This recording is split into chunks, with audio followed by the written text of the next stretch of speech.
ఇక్కడికి వచ్చిన అక్కడికి సినిమా చూసిన వాళ్ళందరూ అల్లు అర్జున్ ఫ్యాన్స్ కాదండి. ఇప్పుడు 5,000 7,000 ఇచ్చుకున్నారు కదా, వాళ్ళు మాత్రం 100% అల్లు అర్జున్ ఫ్యాన్స్ అండి. నేను అల్లు అర్జున్ ఫ్యానే, కానీ నాకు టికెట్ లేదు, నేను 1,000 రూపీస్ ఇచ్చి కొనుక్కోలేకపోయాను.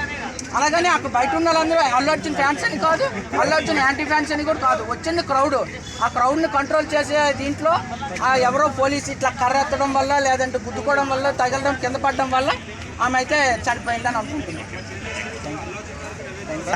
ఒక 10 కోట్లు 50 కోట్లు ఏమని చెప్పానా ఫ్యామిలీకి అన్న? 10 కోట్లు అంటే మామూలు కాదన్న. 10 కోట్లు అంటే ఇంకా రేపటి నుండి ఒక్కొక్కరు కొంతమంది సాడిస్ట్ ఉంటారు కదా, కొంచెం మంది కపుల్స్, లేదా రేపటి నుండి ఆ ఫ్యామిలీ ఇంకా పిల్లల్ని ఆ సినిమా అలాంటి క్రౌడెడ్ సినిమాకి తీసుకొని పోయి అక్కడ ఇదే చేస్తారు.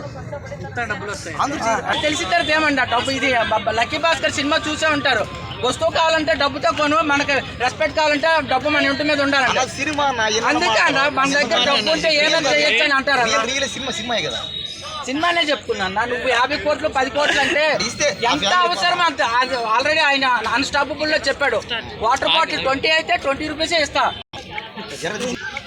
అది చాలా బాధాకరమైన విషయం అండి. కాకపోతే ఆ ఫ్యామిలీని ఎవరు ఓదార్చలేరు ప్రజెంట్. ఎవరైతే వచ్చారో ఆ ఫ్యామిలీ అక్కడికి రాకుండా ఉంటే ఈ ఇష్యూ జరిగేది కాదు అనుకుంటున్నారు. ఎందుకంటే అంత క్రౌడ్ ఉండేటప్పుడు